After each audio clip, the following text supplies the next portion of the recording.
On en arrive à l'observation suivante. Il y a donc des partis politiques qui sont faits pour les élections locales, je ne sais pas, municipales, régionales. Je pense au Parti socialiste, qui triomphe. Je pense les Républicains, qui triomphent. Je pense même à Europe Écologie Les Verts, qui a gagné beaucoup de villes. Et puis alors, il y aurait des partis qui sont nuls dans les élections locales, mais qui sont très bons dans les élections nationales. Je pense au Rassemblement national et je pense à La République en marche. C'est fou. Et Anne Hidalgo, là-dedans, elle est... Voilà, le Parti socialiste. Elle est à 2,5. Oui. Enfin, on verra le score final. Est-ce que c'est 2-1 ? Est-ce que c'est 3-4-5 ? L'objectif, quand vous avez un parti qui est moribond, le PS est un parti moribond, ils vont fermer la porte après la présidentielle. On verra s'ils arrivent à en faire quelque chose ou s'ils arrivent plus à rien en faire et que ça devient, comme vous le dites, Éric, le parti radical. Parti radical, on abandonne la présidentielle et on n'est qu'un parti d'élus. Quand vous avez un parti qui est aussi mort, il vous faut une très bonne campagne et une incarnation très forte.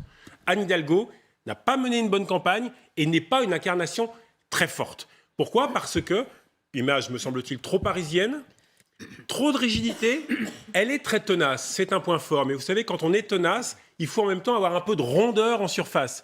Et la contrepartie de cette ténacité, parce qu'il fallait tenir, c'est effectivement un aspect, me semble-t-il, quand même assez rugueux.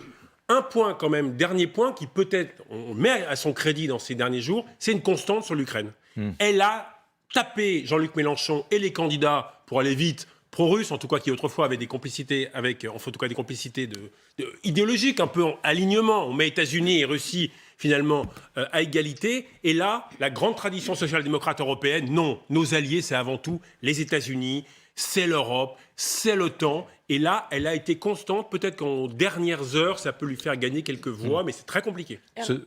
Oui, Hervé Gattegno, ce scénario Anne Hidalgo, quand même, qui aurait imaginé que ça se terminerait aussi bas ? C'est vraiment... Moi, je pense que le Parti socialiste disparaissant ne sera pas tant la conséquence de cette campagne manquée qu'il en est la cause en réalité. Je pense que Anne Hidalgo n'était pas forcément une mauvaise candidate.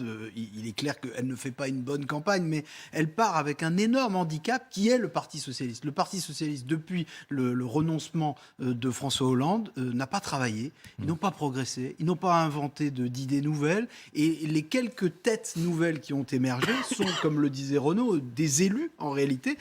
Et donc, Éric, vous faisiez mine, parce que je sais que vous ne l'ignorez pas, vous faisiez mine de considérer que ce phénomène était complètement nouveau, mais dans l'histoire du socialisme français, il n'est pas du tout nouveau. Ça s'appelait la SFIO, c'était un grand parti très puissant, avec des barons locaux qui régnaient chez eux, dans le sud, dans le nord. Ils régnaient, c'était des grands barons, des potentats, mais au plan national, ça donnait 5% avec Gaston Defferre, pourtant flanqué de Pierre Mendès France, qui était l'une des stars de la vie politique française à l'époque. Pourquoi ? Parce que ces élus, ils se sont repliés sur leur propre territoire, ils ont eux-mêmes abandonné globalement le débat d'idées et ils cherchent plus à être élus, réélus et à contrôler leur territoire comme des fiefs plutôt qu'à agir sur la vie politique nationale. Et donc le résultat, c'est que le Parti socialiste, n'ayant pas travaillé, n'ayant pas produit d'idées performantes, a fini par désigner comme candidat celle qui était la plus grande de ses élus, celle qui dirige la plus grande collectivité territoriale de France, mais privée de corpus et avec une armée quasiment inexistante, une armée fantôme, elle ne pouvait pas vraiment faire mieux que cette campagne qui ne parle à personne. Elle aurait eu peut-être un argument, ça aurait été de dire... Je ferai pour la France ce que j'ai fait pour Paris. C'était très clivant, mais elle a eu peur. Ouais, mais alors les bagnoles. Elle a eu peur. Non, plus que ça, elle a eu peur parce que ça se défend. C'est pour ça qu'elle est si bas auprès de beaucoup de populations. Et elle a eu peur que le rejet de Paris en tant que tel par le reste du pays soit trop fort et que ça joue contre elle. Et donc, elle n'a pas osé utiliser peut-être sa seule carte. Si je comprends bien ce que vous dites, c'est plus un échec du parti qu'un échec personnel, qu'un échec d'Anne Hidalgo. Je crois qu'avec ces bases-là, elle ne pouvait pas gagner et elle pouvait difficilement faire mieux que ce qu'elle fait. Est-ce que vous partagez cette opinion, Guillaume Roquette ? Oui, et je pense que même si ce phénomène est encore plus net chez Anne Hidalgo, on voit la même chose côté LR et côté Parti socialiste. On voit les difficultés de Valérie Pécresse, qui aujourd'hui flirte avec les 10%. Eh bien, Anne Hidalgo, elle est très bas parce qu'il n'y a plus d'espace politique pour la social-démocratie en France. Emmanuel Macron a tout avalé. Je veux dire, depuis que les socialistes ont renoncé, et à juste titre, à changer la vie, c'était le slogan de Mitterrand en 81, qui a été vite abandonné sous la dure réalité, eh bien, les socialistes, ils n'y arrivent plus. François Hollande, il n'est pas réussi non plus. Alors, qu'est-ce qui s'est passé? Il y a quelqu'un qui a récupéré la promesse de la social-démocratie, c'est-à-dire on laisse le système capitaliste et puis on redistribue mieux.